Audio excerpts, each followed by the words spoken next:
Hello friend, this is Sheikh Atizam. Welcome to GH Knowledge Pro. तो today we'll discuss about motion of earth. आज जो है हम किस विषय में डिस्कस करेंगे न पृथ्वी की गति।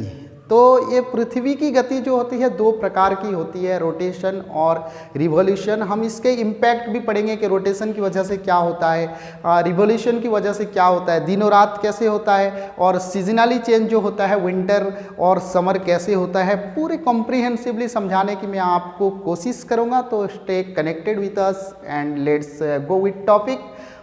First discuss about motion of earth. There is two type of motion, rotation and revolution. तो अर्थ पृथ्वी की गति दो प्रकार की होती है, एक है रोटेशन और एक है रिवॉल्यूशन। तो हम इसको अच्छी तरह से समझेंगे। तो हम सबसे पहले एक अर्थ का रेप्लिका देखते हैं जिसे ग्लोब बोलते हैं। तो ये रहा अर्थ का रेप्लिका जिसे ग्लोब आपने पहले देखा होगा। ये हमारे एक पृथ्वी का जो है ये अर्थ का एक प्रतिरूप है, ठीक है। तो रोटेशन क्या होता है ने मोमेंट ऑफ अर्थ, और अर्थ जो मूव करता है वो ऐसे नहीं मूव करता है, ये जो है वेस्ट से ईस्ट को मूव करता है। तो moment of earth on its own axis is called rotation, ठीक है। तो अर्थ का मोमेंट जो है ये जब मूव करता है तो ये अपने आप में एक एक्सिस बनाता है, ठीक है। तो ऐसा कोई एक्सिस नहीं है, हम बस समझने के लिए ऐसे एक्सिस को लेते हैं। तो ये एक्सिस और अर्थ जो है ऐसे 90 डिग्री पे नहीं है, थोड़ा सा टिल्टेड होके रहे। आप जैसे देख सकते हैं ये ऐसे टिल्टेड हो गए। कितना टिल्टेड न, ये जो है इक्वेटर से 66 हाफ या फिर ऐसे देखें तो 23 हाफ ये जो है टिल्टेड होकर और रोटेट करता है। किधर से किधर, वेस्ट से ईस्ट को ये रोटेट करता है। और इसी रोटेशन की वजह से, ठीक है, पहले हम पढ़ेंगे रोटेशन, ठीक है, movement of earth on its own axis. ये एक्सिस है, on its own axis is called आज रोटेशन। तो रोटेशन के इम्पैक्ट होते हैं, रोटेशन की वजह से दिनों रात होता है। कैसे, जैसे मान लीजिए, आपको मानना ही होगा, ठीक है। मान लीजिए ये सन है, हमारे पास तो सन नहीं है ओरिजिनल, लाकर कैसे दिखाएं। तो मान लीजिए ये सन है और ये जो है पृथ्वी है, अर्थ है, ठीक है। तो ये बड़ा है, तो हम यहाँ पर जो है आपको एक पिक्चर दिखा रहे हैं, लेकिन पृथ्वी से सन जो है 13 लाख गुण बड़ा है, ठीक है। तो यहाँ पर सन देखिए, ठीक है। तो यहाँ पर रहा, यहाँ पर रही ये पृथ्वी अर्थ, तो ऐसे मूव करता है। तो जिस साइड में सनलाइट होता है तो सर्कल ऑफ इल्यूमिनेशन, एक सर्कल जो होता है सनलाइट का वो उसी साइड में होता है, और उसके ऑपोजिट पे क्या होता है, डार्क होता है यानी नाइट होता है। तो जिस साइड पे सन होता है वहाँ पर दिन होता है, सर्कल ऑफ इल्यूमिनेशन होता है वहाँ पर दिन होता है, और उसके ऑपोजिट साइड पे जो है नाइट होता है। तो फिर अर्थ जो है ऐसे मूव करता रहता है। ये देखिए जैसे भारत, ठीक है, तो यहाँ पर इंडिया है, तो इंडिया जब इस पोजीशन पे हो तो धीरे धीरे मूव करेगा यहाँ पर इंडिया पे सुबह, फिर धीरे धीरे धीरे धीरे जिस समय नून का समय, आफ्टरनून का समय होगा, उस समय उसके ऑपोजिट साइड पे, जैसे यहाँ पर यूएसए है, मैक्सिको है, कनाडा है, ठीक है, तो यहाँ पर नाइट होगा, फिर ये मूव करने लगेगा, फिर यहाँ पर दिन, तो फिर भारत में जो है या ऑपोजिट साइड पे ये नाइट हो गया। तो सर्कल ऑफ इल्यूमिनेशन जहाँ पर सनलाइट होता है वहाँ दिन होता है, उसके ऑपोजिट साइड में जो है क्या है, नाइट होता है, ठीक है। तो अर्थ को अपने आप में, ये अपने आप में रोटेट करने के साथ साथ ये सन के चारों तरफ क्या करता है न, रिवॉल्व करता है, ठीक है। तो अपने आप में रोटेट करने को अर्थ को लगता है यूजुअली 24 आवर, ठीक है। यूजुअली बोल रहा हूँ, एक्यूरेट नहीं, 23 आवर 56 मिनट 4 सेकेंड। तो आप बाद में समझेंगे, पहले समझिए कि यूजुअली इसे लगता है 24 आवर लगता है अर्थ को अपने चारों तरफ क्या, अपने आप में घूमने के लिए, एक्सिस के, ठीक है।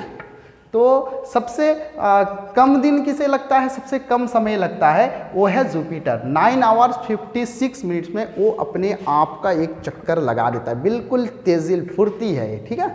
तो उसके बाद वेनस जिसे सबसे ज़्यादा समय लगता है, वो आराम से घूमता है, ऐसे आराम से अपने मर्जी से, ठीक है। सब अपने मर्जी से ग्रेविटेशनल फोर्स में एक दूसरे से बंधे हुए हैं। और एक चीज़ आपको बता दूं, सन जिसे हम पढ़ते आए हैं क्या ना, सन जो है एक ही जगह पर है।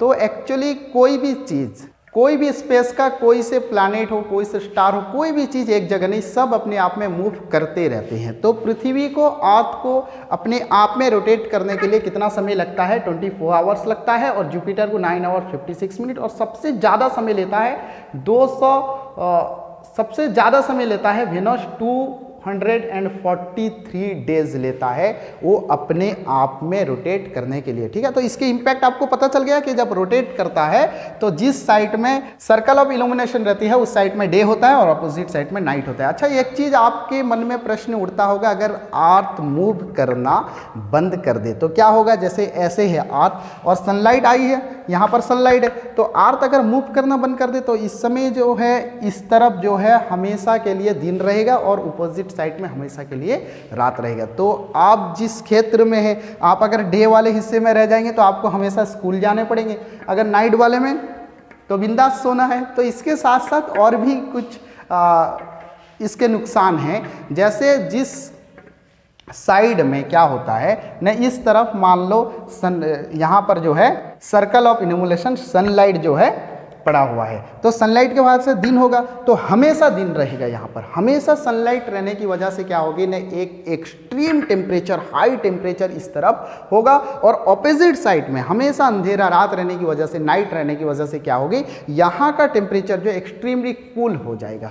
तो यहाँ इस तरफ भी जीव सत्ता नहीं रह सकती, इस तरफ भी लोग लाइफ जो है पॉसिबल नहीं हो सकता, क्योंकि एक्सट्रीम टेम्परेचर होगा, हाई टेम्परेचर। और ऑपोजिट साइड में जो है लो टेम्परेचर की वजह से भी यहाँ पर भी जो है लाइफ पॉसिबल नहीं हो सकता। ठीक है, ये रहा रोटेशन। और हम समझते हैं अब रिवॉल्यूशन। तो अर्थ अपने आप में रोटेट करने के साथ साथ सन के चारों तरफ जो है रिवॉल्व भी करता है, ये है सन। ठीक है, तो अर्थ अपने आप से ऐसे 90 डिग्री ना होकर थोड़ा सा टिल्टेड है, तो यहाँ पर हमने शेप मैंने बना दिया है, आप हम जो है इसी से ही समझने की कोशिश करेंगे। ठीक है,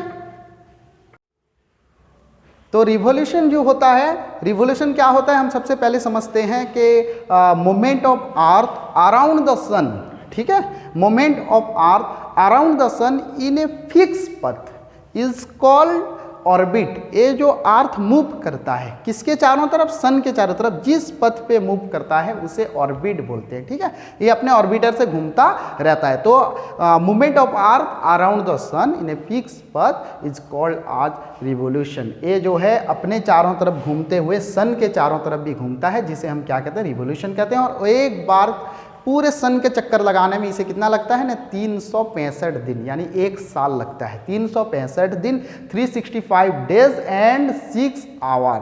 ठीक है, यूजुअली इतना समय लगता है, मैं यूजुअली बोल रहा हूँ, आप जो है पर्टिकुलर मत लीजिए। 365 डेज एंड 6 आवर इसे समय लगता है। आप बोलेंगे फिर 6 आवर कहाँ गया? हमारा तो लगता है 365 डेज में 1 साल होता है, 1 ईयर होता है, तो 6 आवर। तो 6 आवर को हम जो क्या है हम इसे रखते हैं और 4 ईयर में हम जो है फरवरी मंथ जो है 29 डेज का होता है, जिसे हम लीप ईयर कहते हैं। ठीक है, तो सबसे ज़्यादा समय कौन लेता है? जो सबसे ज़्यादा दूर होगा सोलार सिस्टम पे, आप पढ़े होंगे, नेक्स्ट क्लास में वीडियो सोलार सिस्टम पर बनाने वाला हूँ। सोलार सिस्टम से जो सन से सबसे ज़्यादा दूर में जो प्लैनेट है वो कौन है? नेपच्यून है। तो इसको ही ज़्यादा समय लगेगा किस चीज़ में? न रिवॉल्व होने में, सन के चारों तरफ रिवॉल्व होने में। तो इसे नेपच्यून को जो है 164 ईयर लगता है एक बार रिवॉल्व करने में। सबसे कम समय जो सबसे पास में होगा तो मर्क्यूरी है, इससे 88 डेज लगता है। तो हम अगर मर्क्यूरी पे होते, हमारा 88 दिन में क्या होता ना, 1 साल हो जाता। लेकिन वहाँ पर जो है टेम्परेचर बहुत ही एक्सट्रीम है, रहना पॉसिबल नहीं है। और नेपच्यून पे होते तो एक 164 ईयर में क्या होता, हमारा 1 साल होता। लेकिन वहाँ टेम्परेचर और वैसे ही वो जो है सॉलिड प्लैनेट नहीं है, तो वहाँ पर रहना मुमकिन नहीं है। तो हम अर्थ के बारे में पढ़ते हैं। Movement of earth around the sun in a fix path is called as revolution. तो सबसे पहले देखते हैं इसकी वजह से क्या होता है। रोटेशन के वजह से आपने रोटेशन के इम्पैक्ट समझे कि इसकी वजह से दिन और रात होता है। ऐसे ही रिवॉल्यूशन की वजह से जो रिवॉल्व करता है उसकी वजह से जो सीजन चेंज होता है, विंटर और समर होता है। ठीक है, तो हम देखते हैं जैसे मार्च महीने के बाद धीरे धीरे क्या होता है ना, समर होता है। ठीक है, फिर उसके बाद समर खत्म होने के बाद फिर विंटर धीरे धीरे होता है, फिर समर आता है। तो ऐसे ही हम देखेंगे कि मूवमेंट कैसे करता है। जिस समय ये जो है एक स्पिरिचुअल शेप में, सर्कल नहीं होता, ऐसे में ये घूमता नहीं है, स्पेरिकल शेप में सन के चारों तरफ घूमता है, जैसे ये हिस्सा आप देख रहे हैं। ठीक है, तो 21 मार्च जब आता है, सनलाइट डायरेक्टली परपेंडिकुलर किसके ऊपर होता है? इक्वेटर पर होता है। इक्वेटर यानी जिसे हम भूमध्य रेखा बोलते हैं। यहाँ पर सनलाइट जो है, यहाँ पर सनलाइट परपेंडिकुलर होता है, तो इसलिए क्या होता है 21 मार्च में क्या होता है, northern hemisphere and southern hemisphere, इसके ऊपर वाला हिस्सा जो है नॉर्दर्न हेमिस्फीयर और ये जो है साउदर्न हेमिस्फीयर। तो नॉर्थ हेमिस्फीयर पे क्या होता है और साउथ हेमिस्फीयर पे इक्वल डे नाइट होता है और इक्वल टेम्परेचर होता है 21 मार्च 21 मार्च पे। फिर उसके बाद ये क्या होता है ना, अपने चारों तरफ रोटेट करते हुए ऑर्बिटर पे क्या करता है, रिवॉल्व करता है। जिस समय यहाँ आता है 21 जून, तो 21 जून पे क्या होता है, सनलाइट इक्वेटर पे नहीं होता, ये इक्वेटर से ऊपर 23 डिग्री हाफ नॉर्थ हेमिस्फीयर, जिसे ट्रॉपिक ऑफ कैंसर यानी कर्क रेखा बोलते हैं, सनलाइट परपेंडिकुलर उसी पर पड़ता है। तो हम जानते हैं जिस पर परपेंडिकुलर सनलाइट पड़ेगा, जैसे हम एक एग्जांपल लेंगे, हम एक टर्च लेंगे और जो है उस पे वॉल पे टर्च दिखाएंगे, तो लाइट जहाँ पर पड़ता है वहाँ का लाइटनिंग ज़्यादा होगा और धीरे धीरे चारों तरफ का लाइटनिंग कम होगा। तो जहाँ पर लाइट पड़ता है, सनलाइट जहाँ पर परपेंडिकुलर पड़ता है, कहाँ, ट्रॉपिक ऑफ कैंसर कर्क रेखा पे, जिस समय पोजीशन ऐसा होता है तो सनलाइट देखिए इक्वेटर पे जो है परपेंडिकुलर नहीं पड़ सकता, यहाँ पर कर्क रेखा ट्रॉपिक ऑफ कैंसर पे पड़ता है। ठीक है, आपको समझने के लिए पीक दिखा रहा हूँ। इस पीक में देखिए, इस पीक में देखिए सनलाइट जिस हिस्से में पड़ा है वो हिस्सा क्या है, येलो। ठीक है, तो जिस समय 21 जून आता है सनलाइट कुछ इस तरह पड़ता है, ग्रीन वाला हिस्सा देखिए ये इस पे जो है रात है। ठीक है, 21 जून के समय ऐसे होता है, सनलाइट जो होता है कर्क रेखा के ऊपर ट्रॉपिक ऑफ कैंसर पे पड़ता है, तो इसलिए ये नॉर्थ पोल के पीछे तरफ भी पड़ता है। तो ये नॉर्थ पोल का ये नॉर्थ हेमिस्फीयर का सबसे बड़ा दिन और शॉर्ट नाइट होता है ये, जहाँ पर 21 जून जहाँ पर सनलाइट जो है कर्क रेखा ट्रॉपिक ऑफ कैंसर पे पड़ता है, तो उस समय जो होगा टेम्परेचर कहाँ का एक्सट्रीम ज़्यादा होगा, नॉर्दर्न हेमिस्फीयर का। उस समय साउदर्न हेमिस्फीयर पे क्या होता है ना, उस समय विंटर रहता है और यहाँ पर जो है समर रहता है। फिर ये जो है रोटेट और रिवॉल्व करते हुए कहाँ, उस समय का होता है 21 जून 21 जून, फिर ये रोटेट करते हुए कहाँ पहुँचता है 23 सितंबर। फिर से सनलाइट जो है परपेंडिकुलर इक्वेटर पे पड़ता है, भूमध्य रेखा पे पड़ता है। तो northern hemisphere and southern hemisphere पे क्या होता है, दोनों पे टेम्परेचर सेम होता है और इक्वल डे नाइट होता है। यहाँ पर जो है लॉन्ग डे होता है किस पर, नॉर्थ हेमिस्फीयर पर, और शॉर्ट नाइट होता है नॉर्थ हेमिस्फीयर पर। यहाँ पर फिर इक्वल होता है। फिर जो है ये क्या होता है ना, अपने चारों तरफ ऐसे रिवॉल्व करते हुए रोटेट करते हुए पहुँचता है 22 दिसंबर। तो 22 दिसंबर जिस समय इस तरह का रहता है कुछ इसका शेप, तो सनलाइट जो है परपेंडिकुलर किस पे होता है, कर्क रेखा यानी ट्रॉपिक ऑफ कैप्रिकन पे होता है परपेंडिकुलर। तो ट्रॉपिक ऑफ कैप्रिकन के होने की वजह से क्या होता है ना, साउदर्न हेमिस्फीयर में टेम्परेचर एक्सट्रीम होता है, बढ़ने लगता है, और नॉर्दर्न हेमिस्फीयर में टेम्परेचर कम होगा।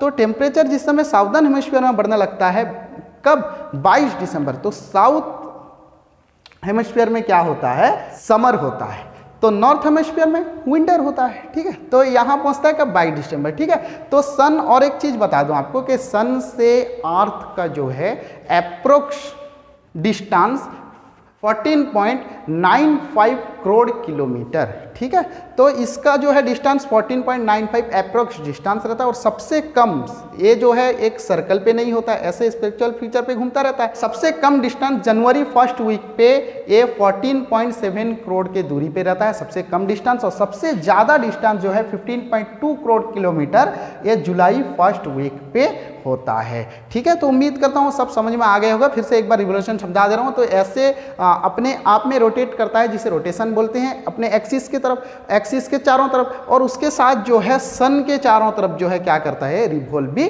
करता है। जब 21 मार्च होता है सनलाइट जो है परपेंडिकुलर इक्वेटर पे होता है, तो इसलिए सेम डे सेम नाइट होता है, और इसके साथ साथ दोनों हेमिस्फीयर पे क्या होता है, टेम्परेचर सेम रहता है। तो उसके बाद धीरे धीरे 21 जून पे जो सनलाइट परपेंडिकुलर कर्क रेखा ट्रॉपिक ऑफ कैंसर पड़ता है, तो नॉर्दर्न हेमिस्फीयर में क्या होता है, समर, और साउदर्न हेमिस्फीयर में रहता है विंटर। 21 मार्च के बाद धीरे धीरे सनलाइट जो है किधर पड़ता है, नॉर्दर्न हेमिस्फीयर में, तो हम नॉर्थ हेमिस्फीयर में रहते हैं, ठीक है। हम जब अगर भारत का देखें तो इसका लैटिट्यूड जो है 8 डिग्री 4 मिनट से 37 डिग्री 6 मिनट तक है, तो हम नॉर्दर्न हेमिस्फीयर में रहते हैं। तो 21 मार्च के बाद धीरे धीरे सनलाइट कहाँ तक जाता है, 21 जून यहाँ पर जो है परपेंडिकुलर पड़ता है 21 जून में, तो नॉर्दर्न हेमिस्फीयर में टेम्परेचर ज़्यादा रहता है समर, और यहाँ रहता है विंटर। फिर धीरे धीरे कहाँ आता है, फिर इक्वेटर पे आता है 23 सितंबर, इक्वेटर पे फिर जो होता है डे नाइट सेम होता है। फिर इसके बाद जो है दोनों हेमिस्फीयर, नॉर्थ हेमिस्फीयर और साउथ हेमिस्फीयर में क्या होता है, ने डे नाइट जो इक्वल होता है, इसके साथ टेम्परेचर भी इक्वल होता है।